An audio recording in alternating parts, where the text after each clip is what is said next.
Well, good morning, good afternoon, good evening, wherever you are joining us in the world today. I'm Susan Reichley. I am a Society for International Development board member, and I am so excited to introduce a fabulous panel that we have. This is our strategies and tools for addressing inequalities, and be ready because this is going to be interactive. We look forward to your engagement. We have a terrific panel, as I mentioned, with our moderator, Carla Koppell. She is our distinguished fellow from Georgetown University, but more importantly, Carla is truly the expert in this field with an incredible book that's coming out early next year, Untapped Power. Put it on your list now. It's leveraging diversity and inclusion for conflict and development. She just brings decades of experience. So looking forward to her asking those probing questions and getting all of you to participate as well. We have Lucie Amadou as well joining us from Niger. And this is just wonderful to have an on-the-ground field perspective, decades of work that she's been doing in democracy and governance, but particularly right now, she's leading the Women, Peace and Security work for Counterpart, one of USAID's largest programs there. And I know we'll be giving just an interesting perspective on these issues and just bringing a lot of experience to this discussion. And then we are so fortunate to have Maitreyi from the World Bank. And, you know, she doesn't really need any introduction because she has been the World Bank's first global lead on these issues of social inclusion for some time. She's been the lead author on several reports, a real expert in this field and a leader. And so just fabulous to have you with us, Maitreyi. And then finally, I'm so pleased to introduce my friend and colleague, Ro Tucci. Rosary is her formal name. And I had the privilege of working with her at USAID when she was in the front office as a senior advisor to someone we all know, Don Steinberg, who has been really a leader in this field of diversity, inclusion, and equity. She's held a variety of positions in government, but most recently, the last several years, has been at the United States Institute of Peace as the director of inclusive peace processes and reconciliation. So as you can hear, this is a fabulous panel, and I'm going to stop talking and go off screen so that everybody can focus on this great discussion. I'll hand it over to you now, Carla. Thanks so much. And I really want to thank Susan, not just for her lovely introduction, but also for her commitment to advancing diversity, equity, and inclusion through her work with IYF and prior to that with USAID. She's an incredible spokesperson and change maker for this cause. I couldn't be more excited to be with you all today and with this panel of folks this morning to discuss this issue. Issues of diversity, equity, and inclusion have long been around, and for me have become an absolutely central part of how I think about the world today and the most important ways to make progress. I won't talk too long because I think the conversation is going to be so exciting. I'm going to turn immediately to our panel to get us started. And I want to start with Maitreyi. And first of all, in some ways, I think in a conversation about how we advance equity and inclusion, you need no introduction because you literally wrote the book, Why Inclusion Matters at the World Bank. And I've been honored to get to know you and read your work over a period of years. But tell us in 3 minutes or less why inclusion is so important, or at least whet our appetites for what I know will be an extraordinary conversation.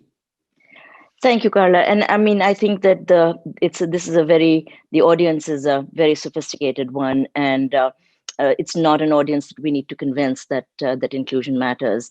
But there are sometimes moments in our conversations with either our partners or with governments or with competitors who may be competing for resources, why we need to highlight the fact that inclusion matters. So I mean, if you talk to someone, no one's going to dispute the fact that inclusion matters. But when it comes to the crunch and when it comes to distributing resources, that's where the rubber really hits the road and why we need to make the case that inclusion matters. So it matters for itself. Of course, it's a moral imperative. Like everyone knows this, it is a moral imperative. But it also matters because exclusion is very costly. It is very costly to societies. It is costly to economies. It is costly in many different ways.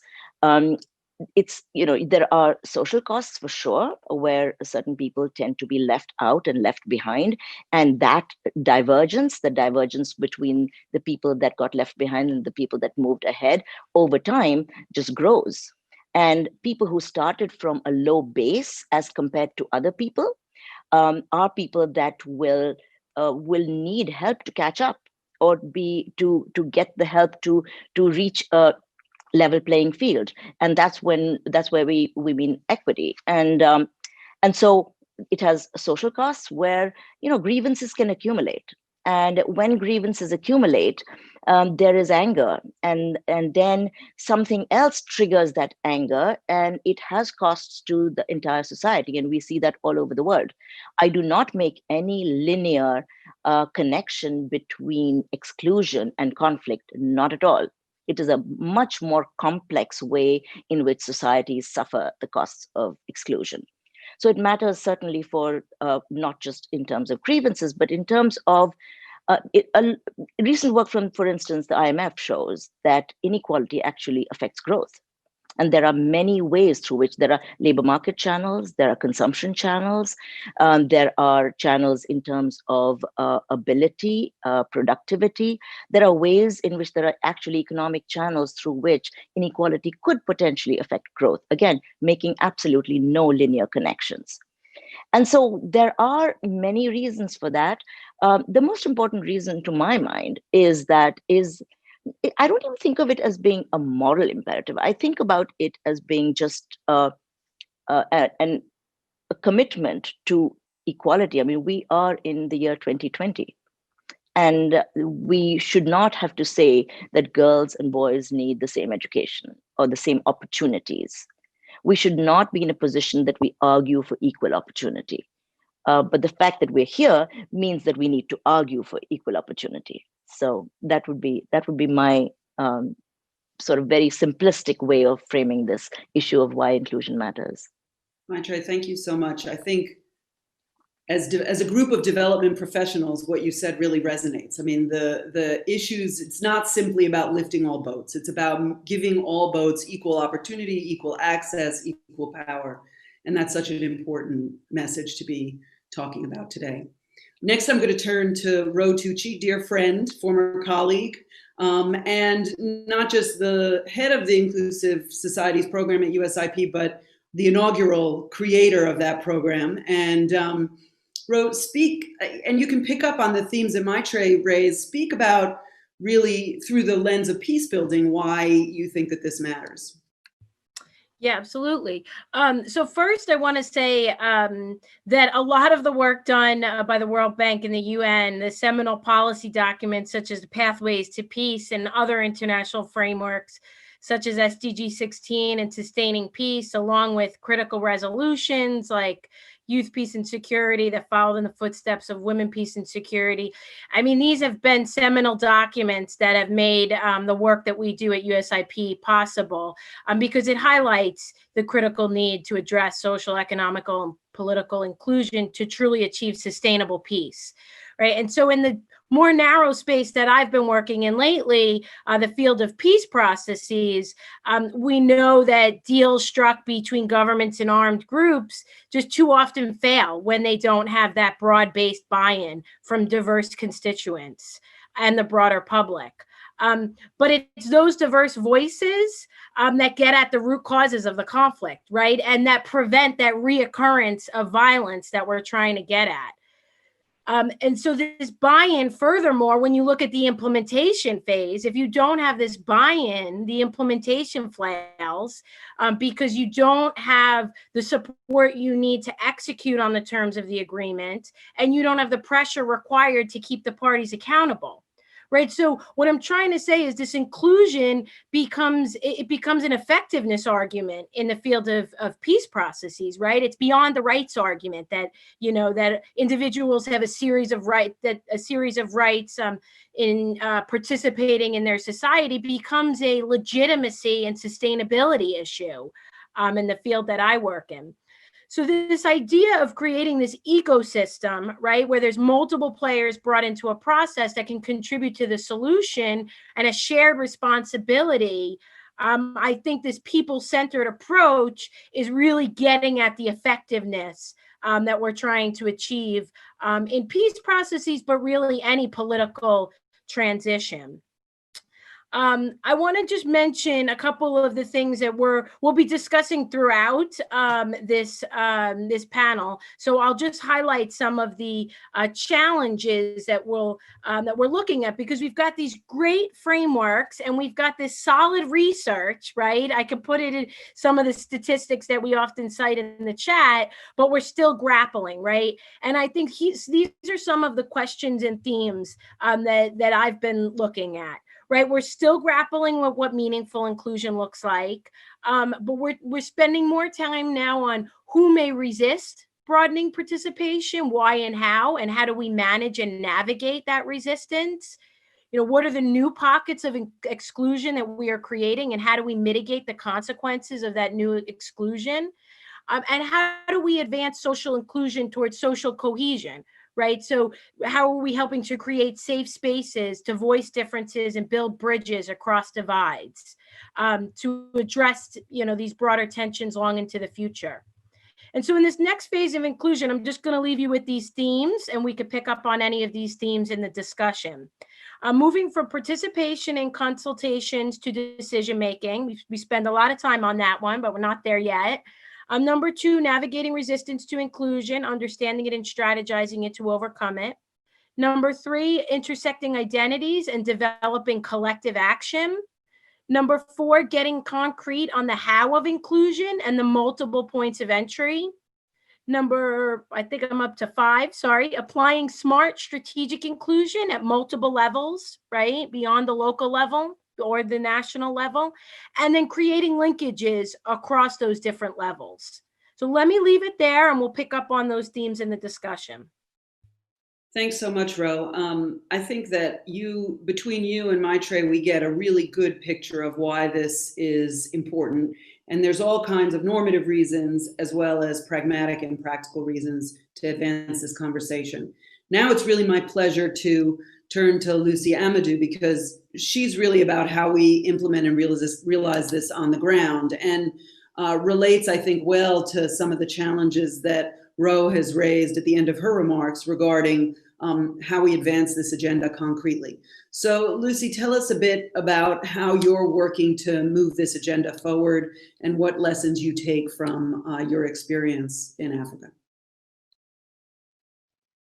You're muted. Lucie? Hello. Thank you, Carla. I think Maitreyi and Ro indeed did set up the background quite well for me. So where we come in is this last piece that Ro was talking about in terms of these themes that are reoccurring. So I'll speak a little bit about what we're doing on the ground at Counterpart. So in the Sahel region, we are working with marginalized groups, particularly women. And for the inclusion piece of it, we are applying our inclusion framework, our inclusive social accountability framework, where we have bridged the gap between social inclusion and the accountability piece. And more particularly, this is helping us to create opportunities and leverage opportunities for more inclusion and diversity in the work that we do. So in Niger and in Burkina Faso, we are particularly, we have a wide project, but we are particularly focusing on increasing the participation of women and sort of raising their voices and their agency in the government processes. So to do that, some of the approaches we apply is to work with inclusion champions, right? So these are people within the community who can help us move that goal forward. And we focus on engaging traditional leaders, religious leaders, sort of those people who are the gatekeepers to make sure that we are promoting inclusion. but we also look at the systemic issues that are keeping these marginalized groups from meaningfully engaging, because sometimes this is a problem due to a lack of resources or ability. So we increase their capacity to meaningfully engage by one, providing them training and capacity building to build their confidence. Second, creating those safe spaces that Ro was mentioning, where they can exchange ideas, whether this is doing it through WhatsApp or creating the conditions where they can physically have those discussions. And the third one is setting up network between emerging leaders and experienced leaders so that they can mentor them and help them move forward. And we have seen that this has created a certain level of confidence that gives these marginalized groups the ability to engage, because sometimes even if the spaces are there, they're not comfortable enough to engage. So a concrete example of that is that in Niger we do multi-stakeholder dialogues. And we do these with the whole community, where they define their own priorities and share those with the government and other stakeholders. And in the past, we've noticed that some of these marginalized groups within the context, particularly women and youth, are less likely to participate. So we've adjusted our program. So we were having pre-dialogue sessions with them, training them on communication skills so that they would get to the level where they're comfortable actually engaging, as opposed to just being present and not meaningfully engaging. Overall, we've seen that this has helped move the needle a bit, but we're also conscious that the environment in which we work is a bit complex. Fragile contexts tend to be. So we're applying a unique tool that we call CAMO, which stands for Complexity Aware Monitoring, Evaluation, and Learning. And through that, what we do is we pause and reflect, and then we assess the operational environment and see how that's going to impact our activities, and especially our beneficiaries, so that we can implement the program in a safe way. So for instance, we know that during increased conflict, there's limited agency of women.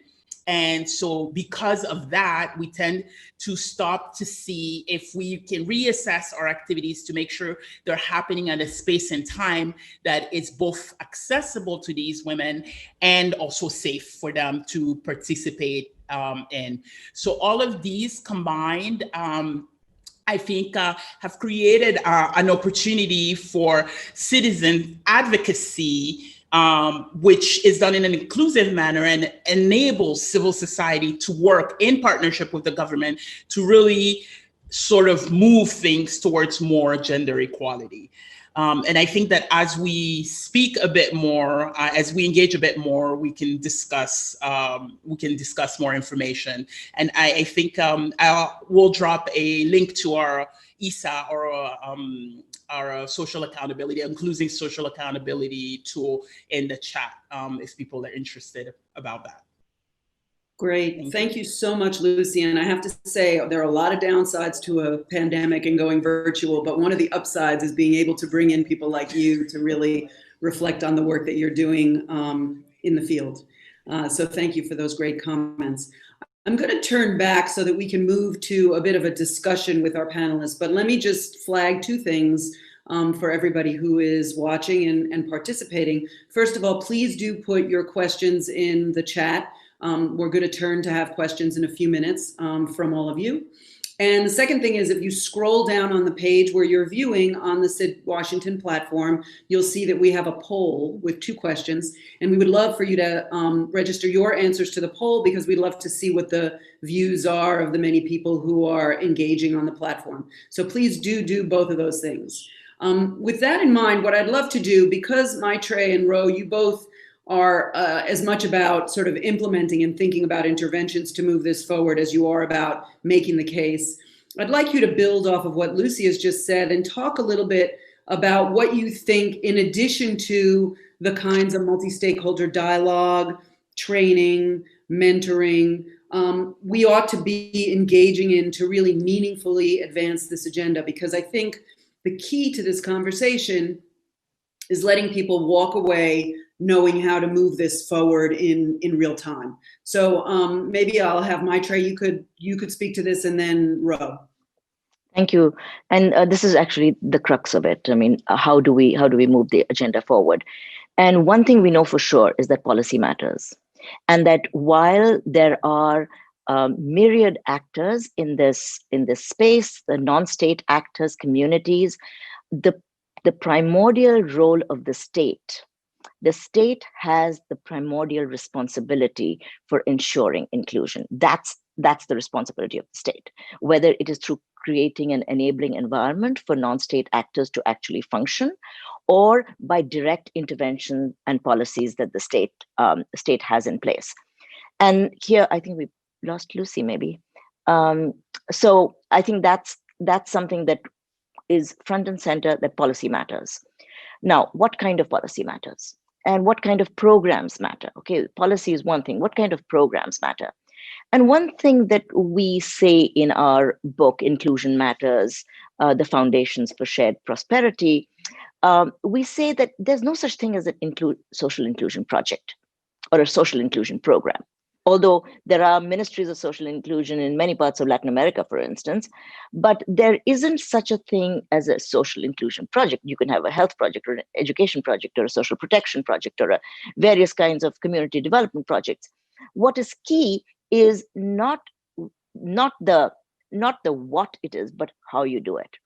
So what matters is that with very small tweaks, for instance, let me give you the example of a health project. Okay, we found in the course of our research that women from Adivasi areas, which are the ethnic minority areas in India, indigenous basically areas in India, tended not to give birth in health centers.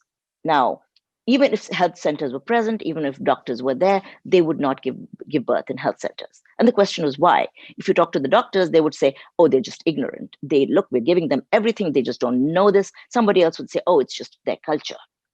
With a little bit more of a probing, it turns out that in fact, the manner in which they were treated in the health center was so demeaning and so humiliating to them that they decided they were just going to give birth and take the risk of death, actually, rather than be humiliated. Now, I'm not saying that all women were humiliated or that all women during birthing were humiliated, but even that 2, 3, or 4 women that were humiliated has a cascading effect on a whole community, and that actually prevents them from accessing the opportunities that are available to them. So what does this mean for the health centers?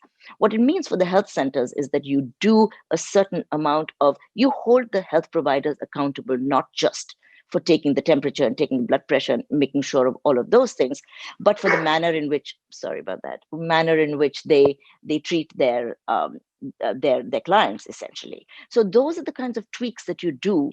Similarly for education, what kind of curriculum are you putting in place that kids from ethnic minorities will actually be able to access, that kids with disabilities will be able to access? You have an education program, that's good enough, that's excellent, but how do you make sure you actually include everyone that should have the opportunity to go to school and should have the opportunity to shine?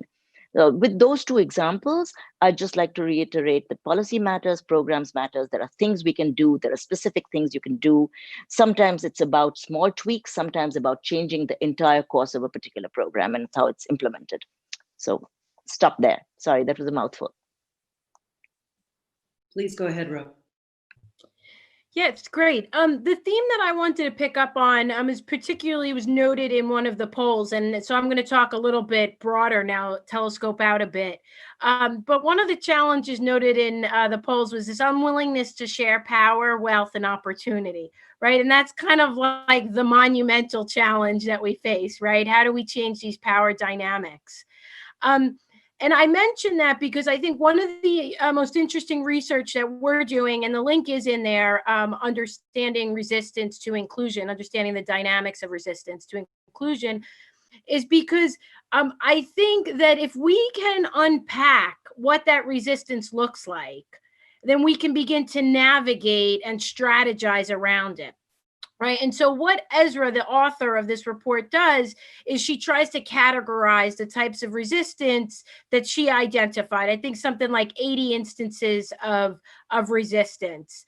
And she categorizes it into coercive, explicit, and implicit resistance. And then she gives names to them. So an explicit resistance, sabotage, false compliance, foot dragging, slander, ridicule, humiliation. I mean, you've seen these. We've all seen them. But when we begin to categorize them, and then we begin to have consultations about how did you did work around this, right? How did you do it? What strategy did you use? And we begin to have those conversations, these peer-to-peer conversations. We can get ahead, we can anticipate them, and we can get ahead of them because we're a little bit behind the ball here, right? It's like 2 steps forward, 1 step back. We push forward and then we get that resistance and we're reacting to the resistance. So I think this is a really interesting space that we could begin to explore a little bit more. The last thing I would say, and Carla, you know, because I have been speaking about this for a while now, is this concept of smart, incremental, strategic inclusion, right? How we think, especially like, for instance, a peace process about contracting, expanding and contracting the process, right? It's not an all or nothing game. Well, I shouldn't call it a game. It's not an all or nothing process, right? There's moments when it's okay to be secret and confidential, and moments when a peace process really needs to expand. And so we shouldn't try and go too far and make it inclusive all the time, everywhere, at every turn. We have to think of those strategic entry points where we really want to try and make a difference. And the last 2 things I'll just quickly say is with strategic inclusion, it helps to manage different competing priorities. Maitreyi, you had mentioned this, that there are competing priorities. The mediators or international donors, their priority might very well be cessation of hostilities or laying down arms, right? And others is more the conflict transformation and getting at the root causes. They don't have to be mutually exclusive, right? They can work together, but we have to think about strategically how we set up those objectives and how we go about them. And the very last thing I'll say is I really appreciate Tanya Piffenholtz's efforts, and this is also in there, Making Women Count. I'm sure it's many of you have seen it many, many times, Making Women Count, Not Counting Women, because this is what I was talking about, the getting at the how of inclusion. And she outlines the multiple entry points for women's inclusion in a peace process. And she tries to, it's not that we have to get away from the negotiating table. It is critical, and that's where the rubber meets the road. But she begins to outline the many different ways that women could begin to have inroads into affecting the peace process one way or the other. And interestingly enough, Ezra, who's our colleague at USIP, is doing some research on what are the most effective ways to influence inclusion in a peace process. And it's actually in the commissions. It might not be at the table, right? And so that research is still coming out, but just changing our way of thinking about how inclusion has to happen. I think that's something we should spend a little bit more time on. Thank you. Thanks so much. I think both of your comments are really telling. And what's interesting, if I turn now to the poll results, is that the people who are listening, though we phrase the question as really being about within an organizational framework, essentially speak to the same barrier, right? What is the senior level commitment to advancing this agenda? What is the appreciation for this as being essential? And then how do you move it forward? And a lot of it is about this elite resistance that you're speaking to. And I wonder, in looking at those results, Lucie, what do you were, and I don't know whether this is your observation or you're being very diplomatic, but do you view the constraint as a capacity constraint, or do you see these kinds of resistances coming through on the ground? How does it play out in real time? So we do see those constraints. To say that they don't exist would mean that there is no work to be done in the field.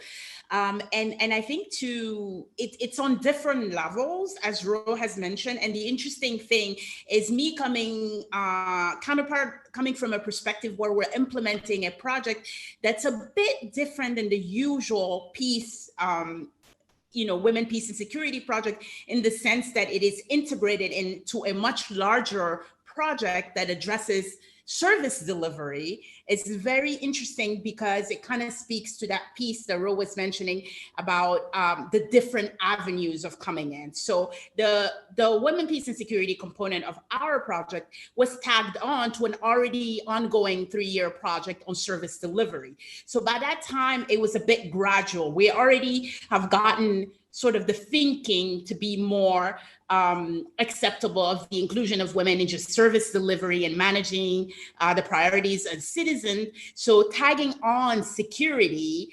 and peace becomes a bit easier, not without its challenges, of course, but it's already gradual in a sense. But again, there is still that resistance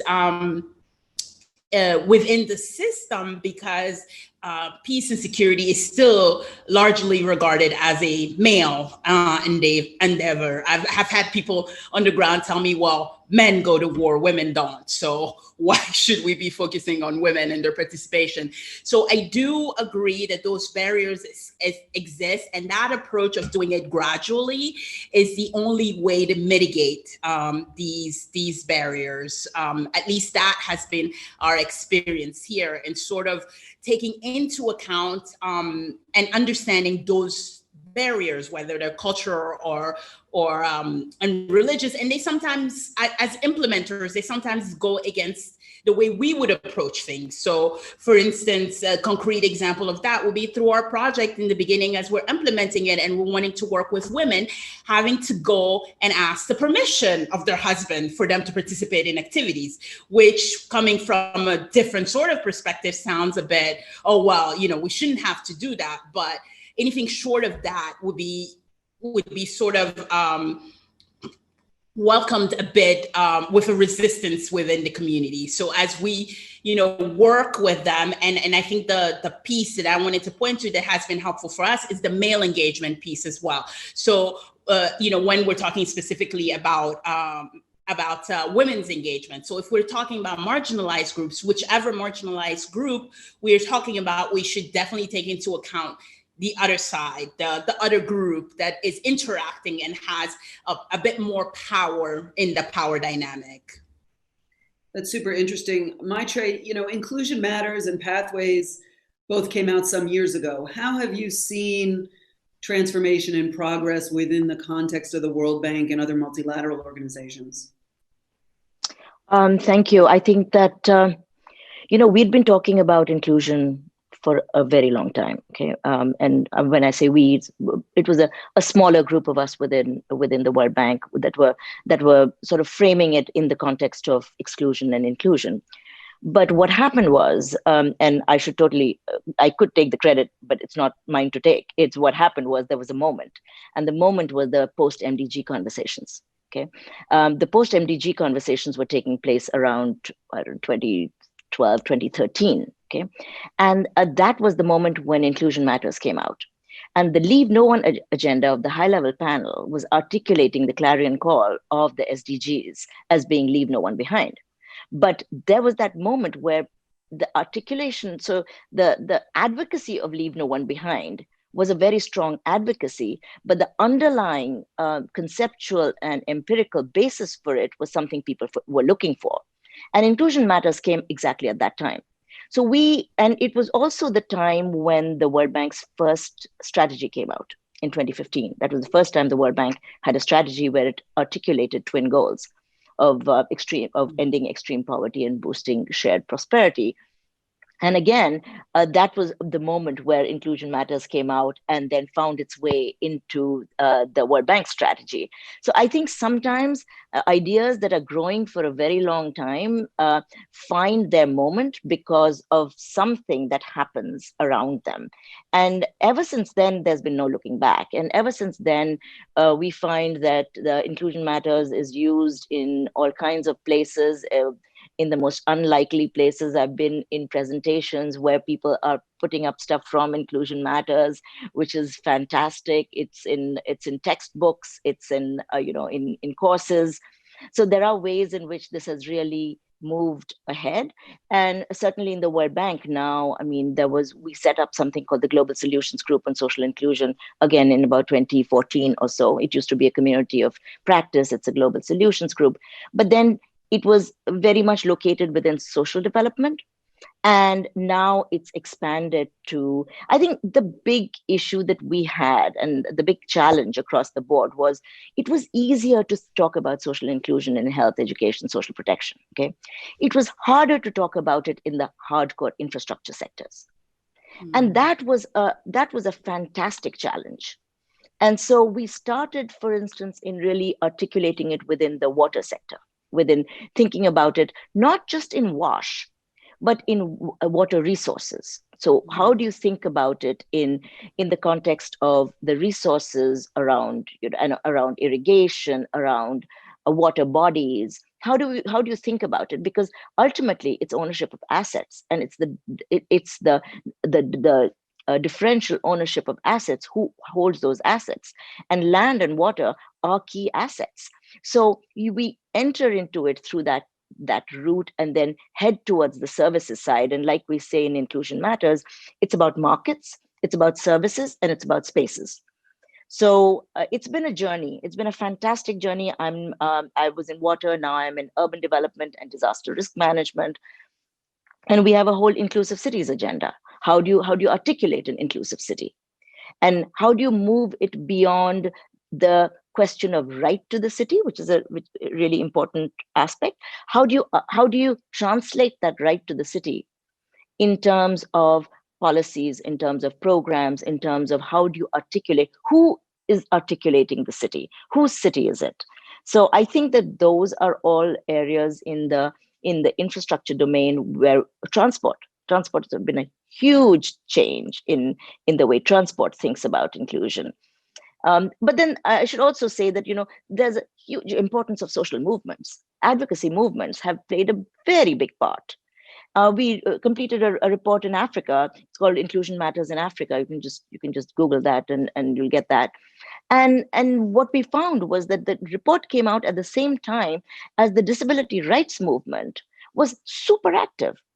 The advocacy movement against female genital mutilation was very active. The activism. So it's this activism plus policy plus research that needs to collide for there to be some kind of a movement forward. So let me stop. Maitreyi, that's a really important point. I have to add in a little of my sort of personal journey.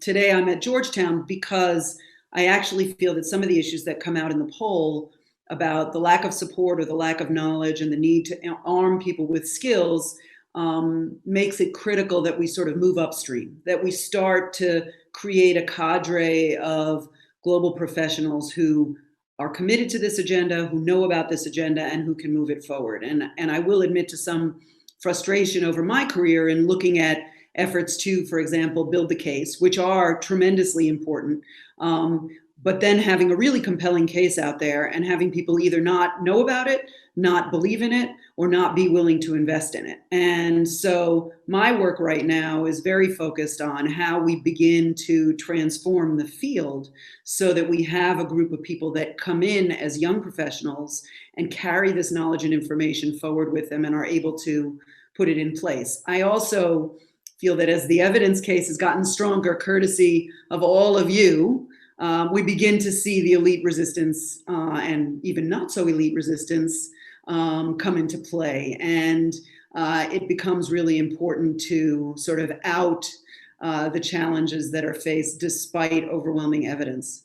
I wanted to turn to some of the questions that have come in from folks who are online, particularly because they're exactly on point to what we're talking about. So, for example, Chloe Schwenke has asked whether or not how we can approach casteism and issues related to moving beyond that, as well as how we call out norms and move the agenda forward while transforming norms on the ground, or narratives that relate to patriarchal or one-sided versions of history. And maybe I'll turn to you, Lucie, because you're on the ground trying to move this forward in an atmosphere in which you do have entrenched beliefs, norms, and narratives. Yes, and this is a tough question because this is a challenge that hasn't been resolved yet. This is what we're constantly coming up against, but some ways, at the risk of repeating myself, some ways that we try to address this is to identify where the stopgap, sort of the gatekeepers are and why, and sort of identify that and dissect it, right? So for example, if you are targeting a norm that you want to get rid of that is cultural or that is religious, sort of identifying those members of that group and working with them, because there are some people in every group, there's always reformists. So as part of our social, our inclusive social accountability, one of the first things we do is we kind of try to get the lay of the hand. So this is things like power mapping or political economy analysis to identify who are the blockers, who are the champions, and sort of help that shape how you implement the project. So in our case, it's, identifying that in the region of Zender, the Sultan of that region is very, very well listened to. And as luck would have it, he is a very progressive type of person. So it's been us from the get-go, before we set up anything, kind of, talking with him and sort of together working this out and helping him be the voice, as opposed to an external factor coming and telling you to change these norms that you are proud about, that are part of your culture. And it's the same thing in with religious leaders. As we design messages, we find, for example, that in a lot of the countries, there's a mix of cultural and religious. But as the country becomes maybe more religious or less religious, you can lean on that and, for example, talk to a traditional leader who can pull from the Quran or the Bible or the Torah, whatever, can help support and sort of flipping, in a way to speak, those influential leaders and getting them to work with you to change that, to change the reality on the ground. It's a long and slow process, but we do see that is one of the best ways to do it. To date, that has been the most successful for us in terms of our project. But as we have a wide audience here, I would welcome any ideas, because we continue to face this daily. I think those are great points about how you bring in allies and use those allies to help with making change. We have another question, but I wanted to make sure, Ro or Maitreyi, do you want to speak to this issue of norms and narratives and how we move that agenda forward? Sure, I can make a quick comment, because it is something that I was referencing before about these understanding the intersecting identities and how these distinct groups overlap in ways that create greater solidarity and leverage to influence whether it's peace processes or any structural change that's trying to take place. And so what I'm really talking about is this nonviolent action, this nonviolent movements, this creation of diverse groups who are pushing against these structural inequalities. And so what you're seeing, it's great to have this top down. We need the international frameworks. We need all these policy changes, but we need that bottom up that's creating that pressure and that accountability as well. And I think that's where this is going to be the game changer. That's where you're really going to begin to see the top and the bottom come together to change those power dynamics that are otherwise immovable. Nobody's going to give up, these elites or others or these cultural norms, they're not going to give them up unless they're forced to. And so that pressure needs to come from the top and the bottom. And I think, this is a really interesting space to keep an eye on because, again, I think those two factors together can push us forward. That's great. And Maitreyi, before you speak to that, sorry, go ahead. There's also a question that's come in for you that I'd love you can answer both. Sure. So this is from Analia Gomez Vidal, and she's asking, as somebody who works in water and sanitation, many people seem to add attention to gender as a checkbox. How do you get past that to make sure that there's really an authentic perspective given in infrastructure? So we'd love to hear you answer about norms and narratives and moving beyond, as well as thinking about how you get authentic change. Yeah, thank you. And to Chloe, thank you very much. And Chloe's own work has been quite a bit around, changing norms. And so the point I would like to make is that I think sometimes people use culture and norms as I don't know how to say this politely, but basically as a strategy to not effect change. So you will find a lot of people saying, oh, we can't do that because that community the women in that community don't go out, they don't work outside the home. Or women in that community do X or Y, they're not allowed to. Or don't go out because it's not safe. So there are these narratives that are built that rest on sort of drawing upon norms in order to keep the status quo. And I think that it's really important to call that out because norms change. Norms are not immutable. We are in the 21st century and norms have changed over our lifetime. Norms change over 7 years, 10 years. Things change. I mean, there used to be foot binding in China. There's no foot binding anymore. Something changed, right? In Burkina Faso, female genital mutilation has gone down dramatically in a course of 10 years. So there are things that people then draw upon norms to actually sit back and say, oh, it's really hard to do because this is about norms and culture. I think norms and culture change in exactly the ways that Ro pointed out, which is that it's a mix of advocacy, of empiricism, and of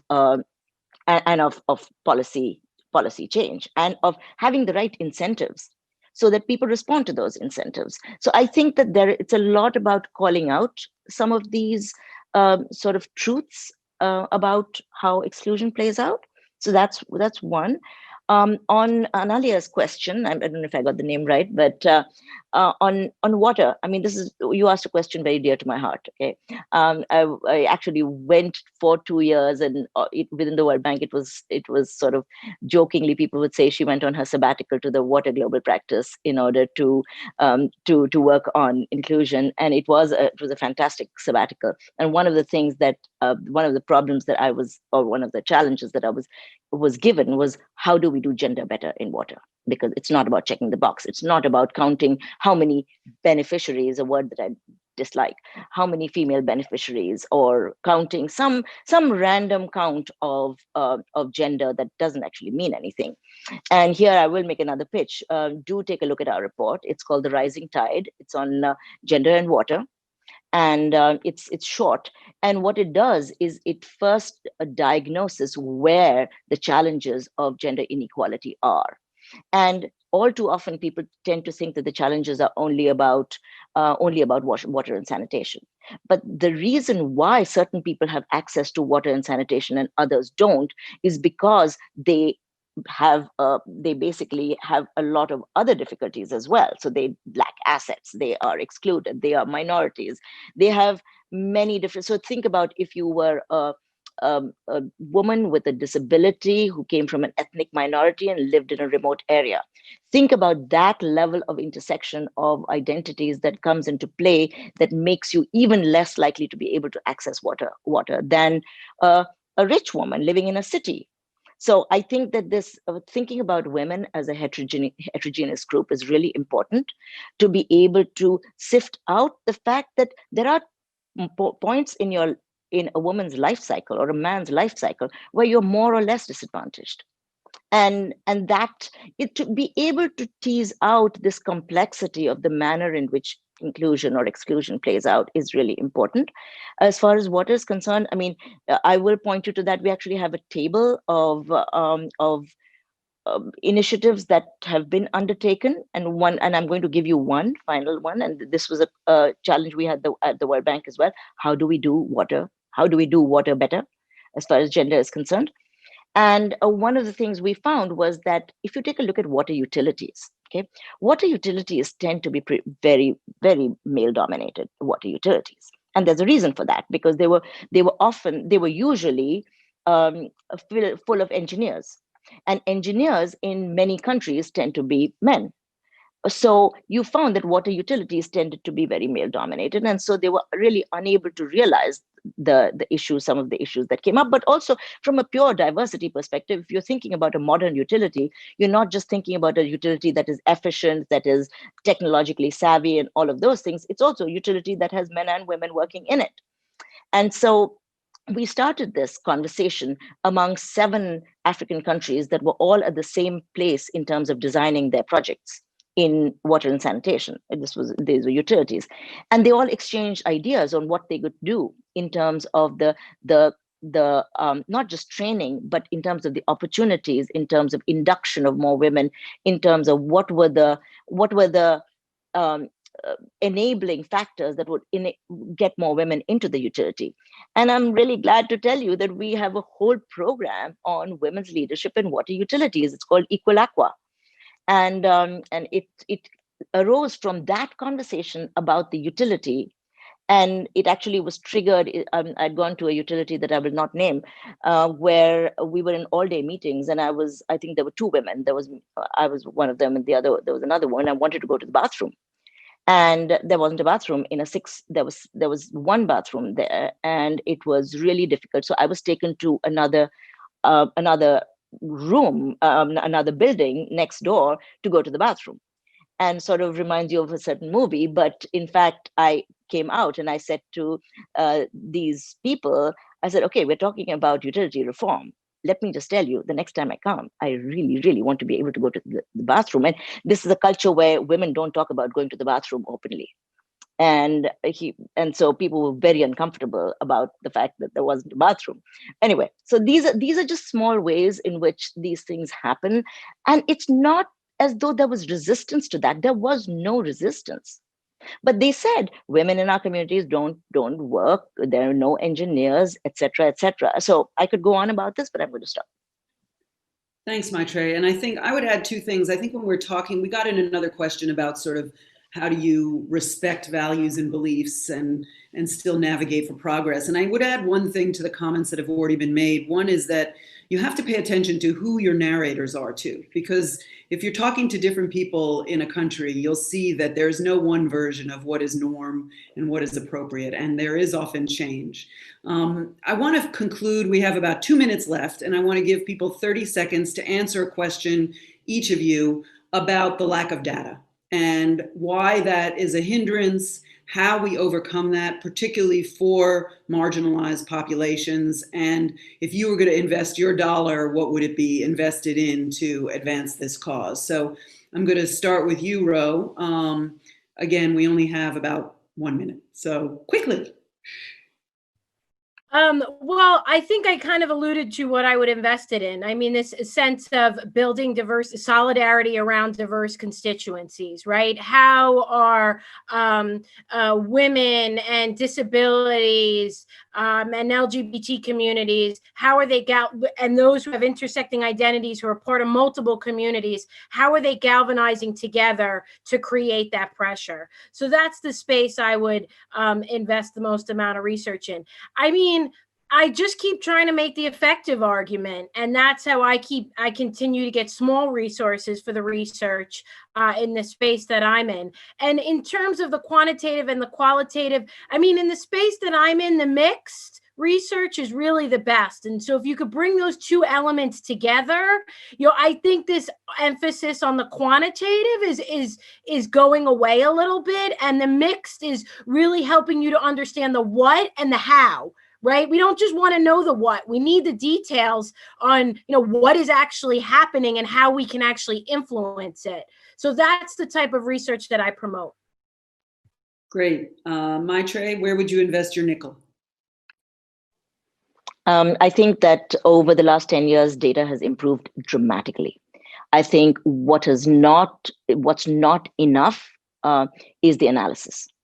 So there are many ways of getting there. I think using available data and to be able to do analysis which comes from an inclusion lens is, I think, I actually sent to Pebbles our SIAT, which is the social inclusion assessment tool, which is really simple, and we can actually use that for available data. But agree completely with Ro. Great, thanks. Lucie, you're struggling with this every day. Tell us, you're the most important vote. Where do we put our nickels? So I think that one of the key things, I agree with Ro, that quantitative and qualitative are both important. From the field perspective, what I would love to see would be data being gathered qualitatively and quantitatively before designing interventions, and having it, perhaps this is a pipe dream, but having it drive the coordination of all the actors who intervene in the field, so that we are sure that we are responding to the need that is actually on the ground. Because so many times, some of our activities, some of the feedback we've heard from these marginalized groups is, well, these people came and they built a well for us, but really we need a school, or vice versa. So kind of that analysis of these marginalized groups being done at the very beginning, before just issuing out work and